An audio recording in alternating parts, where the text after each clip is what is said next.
The new Six Flags Entertainment Corporation is cleaning house, removing expensive and problematic attractions that they now see as undesirable, rides that they don't want to keep around anymore, and we may have just found out what is next. Yeah, so there's this, I would say, fairly unlikable ride at Six Flags over Texas called Bora, which is the last standing Intamin bobsled. It's not the prettiest, it's not the most well-liked, and it seems like it's done. And frankly, I don't think this comes as too much as a surprise. Those who have visited Six Flags over Texas know that this attraction is pretty unreliable. For one, it can't operate in the rain because they need that trough to be completely dry. We actually recently visited Six Flags Great Escape and they just took out their Alpine bobsled, which used the same technology, same system as Bora, and they were telling us just how much of a pain it was to operate that thing. And Bora is the third oldest Intamin coaster still left standing after Wilderness Run at Cedar Point and American Eagle at Six Flags Great America. And so I think this actually makes a ton of sense to take out. Yeah, so obviously there are some bigger ones on the chopping block that we've already talked about, like King Ka. Obviously that is a very, very different scenario. This isn't like this big iconic thing. So this makes a bit more sense to kind of just do quietly, but at the end of the day, I still don't necessarily agree with it because even if most people don't like it, it means something to someone for some reason. You can assume that any roller coaster, any ride, anything is meaningful to someone. And I think that everyone deserves a chance to go and give it one last ride. Well, and that's what's kind of a shame is obviously Six Flags over Texas hasn't said a word, which is not super normal, but it's becoming normal for this organization. We spent a lot of time talking about King Ka and Green Lantern, which are on the chopping block. Six Flags is not afraid to just take out rides without notice, and Bora may have just quietly closed and no one really knew. And this is actually kind of a tough one to actually go out and verify because Six Flags over Texas isn't open now until the end of November. I think they have some private events going on the weekends. And so I wouldn't be surprised if we start seeing this thing start to come down pretty soon. Six Flags over Texas would be one of those parks that it would make sense to start throwing a lot of investment in. You have those Cedar Fair executives that now have a hold of these legacy Six Flags parks, and the Dallas area is very profitable. And so I think that this is just the beginning. Yeah, and obviously we've talked about the merger a lot, and this seems to be a new strategy of just kind of how can we lower operational costs? What can we do to make our lives easier? And it seems like the focus is a lot heavier on the financials rather than necessarily the relationship between park and guest.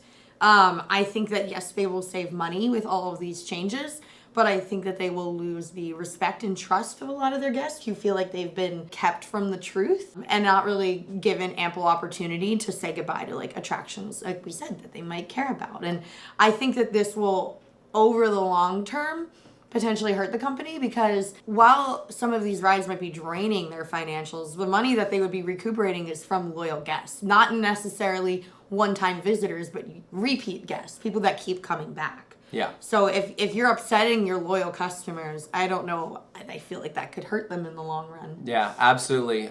Six Flags recently held their third quarterly earnings call. These were a couple direct quotes from Richard Zimmerman, the CEO. He said, "Since completing the merger, we've been finding ways to operate more efficiently and reducing unnecessary costs while still delivering a high level of guest service. So they'll be enhancing the guest experience, integrating new technologies, and reviewing the park portfolio over time to optimize the asset base." They're calling it Project Accelerate, which they describe as a transformational initiative to harmonize our operations and unlock the full potential of the new Six Flags. And they said, "We have only scratched the surface of what we can accomplish. We are moving with a sense of urgency to optimize performance and execute our new long-term initiative." So I interpret that of what we've already discussed, removing those really expensive, high maintenance cost attractions, but they could also be looking at maybe what parks do they want to keep in their portfolio? When we're looking at different attractions, there's a lot to consider here because I feel like the initial thought is just the cost of parts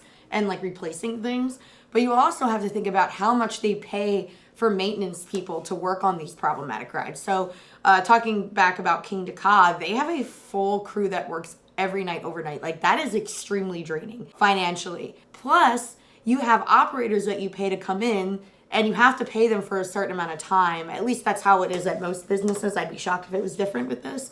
That if they come in and then you close the ride, you have to at least pay them for like 2 hours of their time. So if they're coming in and then the ride isn't open and they're having them sit there and wait and wait and wait and they're not doing anything, then they're kind of just draining money, right? Yeah. On employees that aren't needed at the time. So there's a lot of things you have to look at here of why certain attractions might be draining their funds. And to what you said about parks being closed off or being resold to other, owners, I mean, if a park is not drawing in a significant amount of money that it really makes sense for the company to hold on to, I wouldn't be surprised if some of the smaller ones go away. Or they have high expensive costs, and so the income that they're making from it is not generating enough of a profit. Like one example that I pull from is when people talk about Michigan's Adventure, they just say it's like a cash cow because they don't have to put basically like any money into it. All they have to do is just like keep it going and it makes money. And so that I think would actually be a park that could stick around because it has low expenses. I would say one that I could see going on the chopping block, and this part's purely speculation. I feel like maybe Six Flags America because it's in such a valuable location. Six Flags America is in Bowie, Maryland, which is in Prince George's County, right outside of DC. It's a fairly expensive place to live, so that would make the land pretty valuable.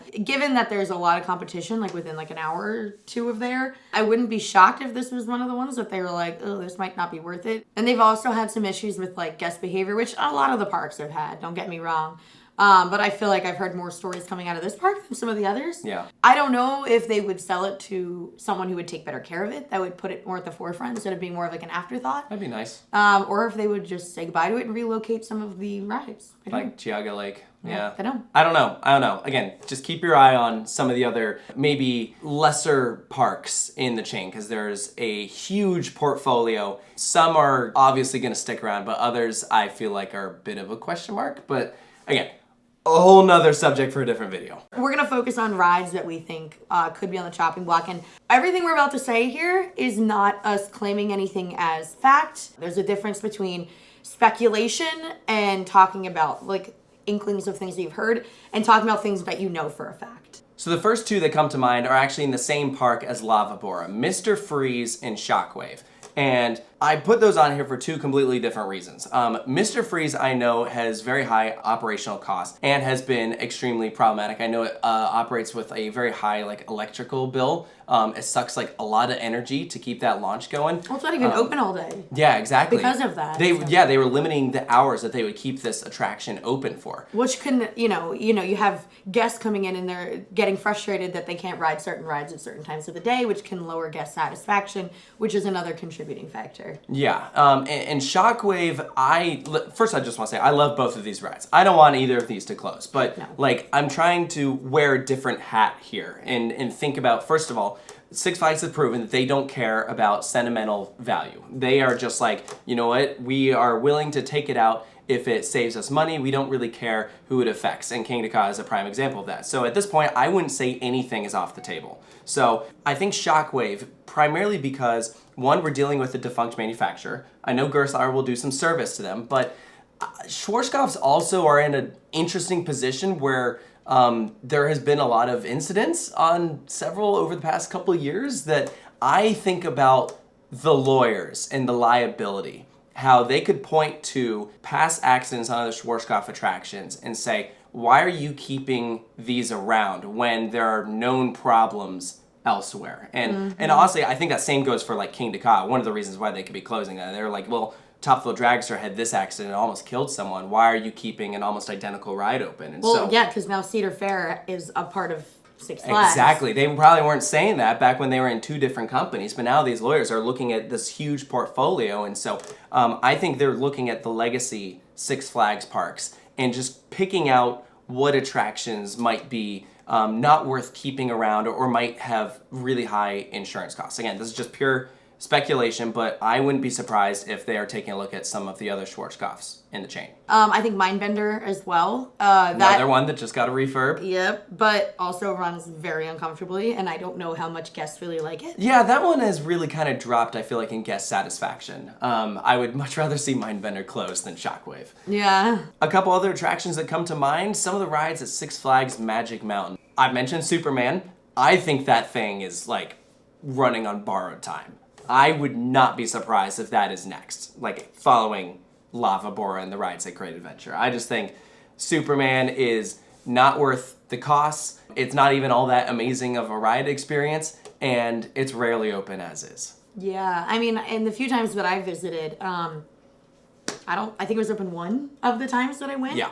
And in that same park, this one not to the same degree, but every time I visited, it's like Scream is always closed. I wonder if that's one that they're thinking of sending elsewhere. I have no idea. Well, and Viper has always been on the rumor list for rides to open. Yeah. Again, Arrow, another defunct manufacturer. A lot of Arrows are starting to drop off slowly but surely. They've clearly talked about it in the past, so maybe under this merger, they'll finally pull the trigger. I'm also mildly worried about X2 because it is expensive and it's a one-of-a-kind, only one built by Arrow. Yeah. So, and we can't use the icon excuse because that doesn't apply to King Ka. yeah, so I don't know. That one I would keep your eye on. You mentioned Six Flags America. I feel like Batwing, man. That thing is always Toodles. closed. And Cedar Fair closed Firehawk. Batwing is in the back of the park. It's always having issues, and realistically, they could send parts down to Nighthawk, which for some reason is always open more consistently than Batwing. So Yeah. I could see that closing. Well, I'm going to mention guest satisfaction again because if a ride isn't there,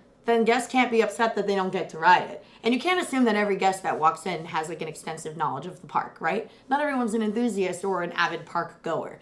So someone might walk into Six Flags America and there's no Batwing. They never knew Batwing ever existed, so they can't be upset that they're not riding it. Versus if the ride is standing there and people are taking time to walk up to it just to be turned away. So I feel like that would make someone go, man, like the lines here are long, this ride's not open. It just adds to like a negative outlook on your day. Yeah. So I think that that's definitely a strategy that's being employed right now is like guest satisfaction, right? Like guest experience. And that's one way that you can improve it by not having closed rides. Yeah, absolutely. Just get rid of them instead. And then, problem solved. Another ride that I constantly hear about being closed, and this is actually from the only Six Flags park that I haven't been to, and that's Frontier City, Diamondback. Their Arrow shuttle coaster. I know that that's always having issues. And that's a dying breed. There's only a couple left, so I would not be surprised. The only thing I feel like that maybe is keeping them holding on to it is the fact that Frontier City doesn't have a lot. And so is that one that they don't keep? Yeah, you remove one attraction that suddenly cuts their portfolio by what? They have like 5 coasters or something. So now 1/5 of their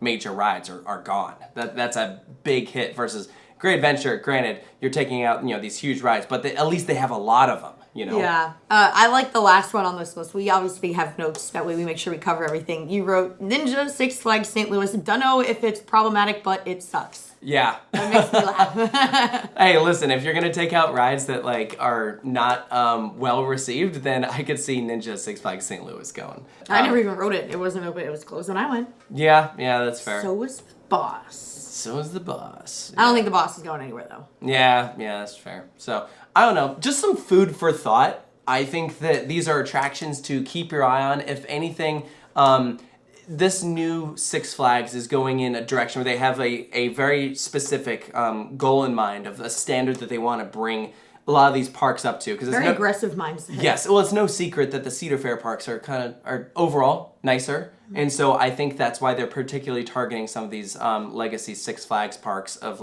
let's get rid of the junk or the rides that are costing us an arm and a leg and then replace it with something that we know will be successful. Yeah. Something that is proven.